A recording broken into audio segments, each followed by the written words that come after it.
नमस्कार साथियों, स्वागत है आपका हमारे YouTube चैनल योर एमसीक्यू अड्डा में। दोस्तों, आज की ये फोर्थ क्लास रहने वाली है जिसमें हम 6 अप्रैल की सभी महत्वपूर्ण खबरों को डिस्कस करने वाले हैं। तो इस लेक्चर को ध्यान से देखिएगा। ये रहा आज की क्लास का पहला क्वेश्चन।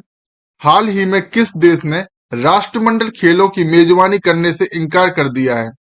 तो इस देश का नाम है सिंगापुर। इसके कुछ मुख्य बिंदुओं को देखते हैं।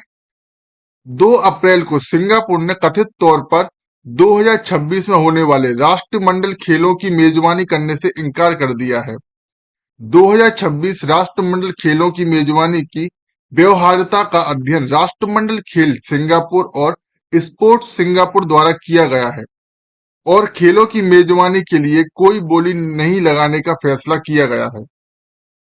नेक्स्ट क्वेश्चन है, हाल ही में खबरों में रहा अहोबिलम तीर्थ किस राज्य में स्थित है? तो यह तीर्थ आंध्र प्रदेश राज्य में स्थित है। वन विभाग और श्री लक्ष्मी नरसिम्हा स्वामी देवस्थानम ने भीषण गर्मी के कारण जंगली जानवरों को खतरे में डालने के कारण नल्ला माला जंगल में अहोबिलम मंदिर पर प्रतिबंध लगा दिया है। आंध्र प्रदेश के कुर्नूल जिले में अहोबिलम में 5 किलोमीटर के दायरे में 9 नरसिम्हा मंदिर हैं। हाल ही में परुबेत्ता उत्सव एक राज्य उत्सव बन गया है। वन्य जीवों की सुरक्षा के लिए प्लास्टिक के उपयोग पर प्रतिबंध लगाया गया है। इसके अतिरिक्त सुरक्षा कारणों और दैनिक पूजा में तार्किक चुनौतियों के कारण प्रहलाद बरदा वरदान के लिए एक मंदिर मौजूद है।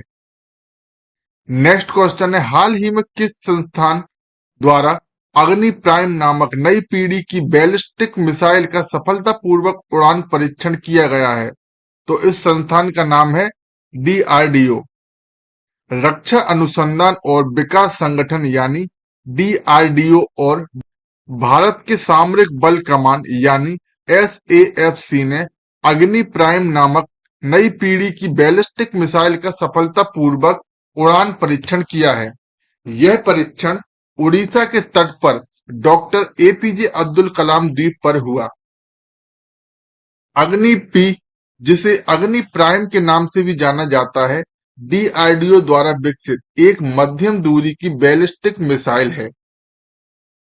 यह परमाणु क्षमताओं से लैस है और इसे एसएफसी की परिचालन सेवा में अग्नि 1 और अग्नि 2 मिसाइलों का उत्तराधिकारी माना जा रहा है। अग्नि प्राइम की मारक क्षमता 1000 से 2000 किलोमीटर है और इसमें अग्नि 4 और अग्नि 5 की तकनीकी प्रगति शामिल है। नेक्स्ट क्वेश्चन है, कठिया गेहूं जिसे हाल ही में जीआई टैग मिला है किस राज्य से संबंधित है? तो इसका आंसर रहने वाला है उत्तर प्रदेश राज्य से। उत्तर प्रदेश की बुंदेलखंड के स्वदेशी गेहूं किस्म कठिया गेहूं ने भौगोलिक संकेत यानी जीआई टैग अर्जित किया है, जो कृषि मान्यता के लिए एक बड़ी उपलब्धि है। यह उत्तर प्रदेश का पहला कृषि उत्पाद है जिसने यह विशिष्टता हासिल की है, जो क्षेत्र के कृषि महत्व को उजागर करता है। जीआई टैग काठिया गेहूं के अद्वितीय गुणों और भौगोलिक उत्पत्ति को स्वीकार करता है, इसकी सुरक्षा सुनिश्चित करता है और इसकी विरासत को बढ़ावा देता है। यह मान्यता बुंदेलखंड की कृषि विरासत के सांस्कृतिक और आर्थिक मूल्य को भी मजबूत करती है। नेक्स्ट क्वेश्चन है, हाल ही में किसे विश्व बैंक के आर्थिक सलाहकार पैनल में नियुक्त किया गया है? तो यह नियुक्त किया गया है राकेश मोहन जी को। विश्व बैंक ने भारतीय रिजर्व बैंक यानी आरबीआई के पूर्व डिप्टी गवर्नर राकेश मोहन को अपने आर्थिक सलाहकार पैनल के सदस्य के रूप में नियुक्त किया है। इस पैनल की अध्यक्षता लंदन स्कूल ऑफ इकोनॉमिक्स में अर्थशास्त्र और सरकार के I G Patel professor lord Nicholas Stern करेंगे। विश्व बैंक समूह के मुख्य अर्थशास्त्री इंदरमिट गिल पैनल की सह अध्यक्षता करने वाले हैं। राकेश मोहन वर्तमान में नई दिल्ली स्थित think tank centre for social and economic progress में एमेरिटस अध्यक्ष और प्रतिष्ठित फेलो के रूप में कार्य कर रहे हैं।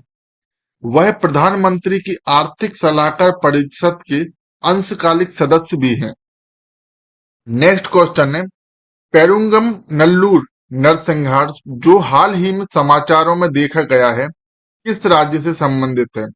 तो इसका आंसर रहने वाला है तमिलनाडु राज्य। राजनीतिक संगठनों और नेताओं ने तमिलनाडु के मदुरई में पेरुंगम नल्लूर नरसंहार की 104वीं वर्षगांठ का जश्न मनाया। 3 अप्रैल 1920 को 1911 के दमनकारी आपराधिक जनजातीय अधिनियम का विरोध करते हुए पीरा मलाई कल्लार समुदाय के 16 सदस्यों की हत्या कर दी गई थी। यह नरसंहार उपनिवेशवाद के खिलाफ प्रतिरोध का प्रतीक है। अंग्रेजों ने इस अधिनियम का उपयोग फिंगरप्रिंट और जनसंख्या नियंत्रण के लिए किया। अंततः स्वतंत्रता के बाद इसे निरस्त कर दिया गया। इस अधिनियम में पिछले कुछ वर्षों में संशोधन हुए हैं जिससे इसके कठोर उपायों को कम करने में प्रगति हुई है। नेक्स्ट क्वेश्चन है हाल ही में किस देश ने दुनिया के सबसे शक्तिशाली लेजर का अनावरण किया है? तो यह है रोमानिया द्वारा।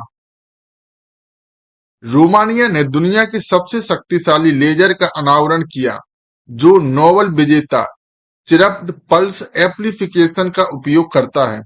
यह महत्वपूर्ण तकनीक स्वास्थ्य सेवा और अंतरिक्ष में क्रांतिकारी अनुप्रयोगों का वादा करती है।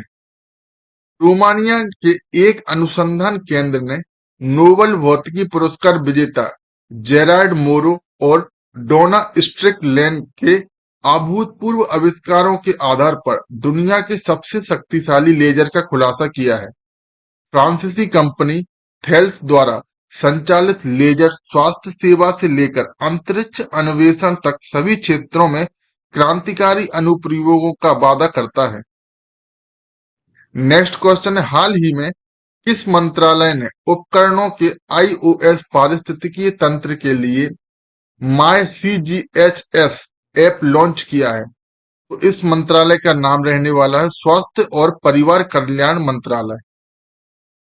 इसकी डिटेल देखते हैं। स्वास्थ्य और परिवार कल्याण मंत्रालय ने हाल ही में iOS उपकरणों के लिए MyCGHS ऐप लॉन्च किया है। राष्ट्रीय सूचना विज्ञान केंद्र द्वारा विकसित इसका उद्देश्य CGHS लाभार्थियों के लिए इलेक्ट्रॉनिक स्वास्थ्य रिकॉर्ड और संसाधनों तक पहुंच में सुधार करना है।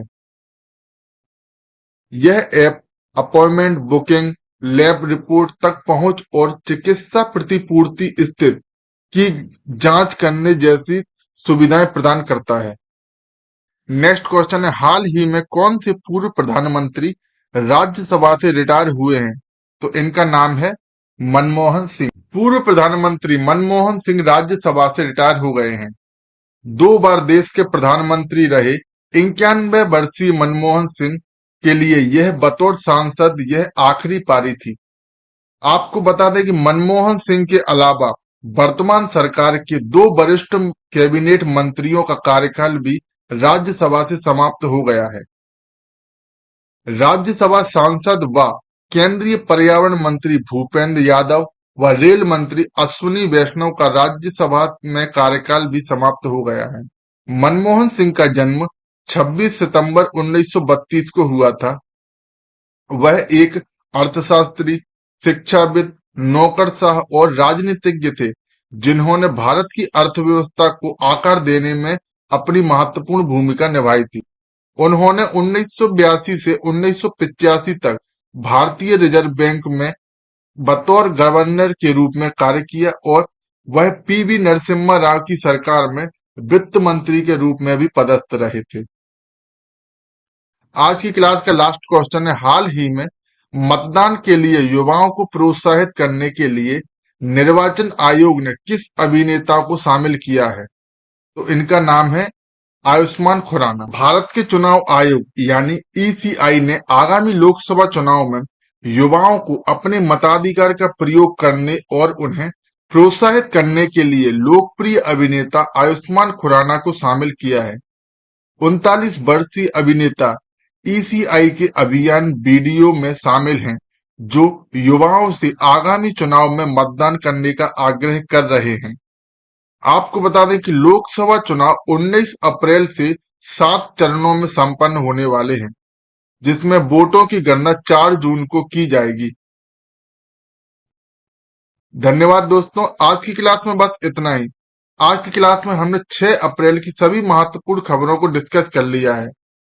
तो साथियों, अगर आपको हमारी क्लास पसंद आई हो तो वीडियो को लाइक कीजिए एवं चैनल को सब्सक्राइब कीजिए एवं बेल आइकॉन को दबाना ना भूलें, ताकि आगे आने वाले सभी वीडियोस की नोटिफिकेशन आपको पहले ही मिल सके। धन्यवाद।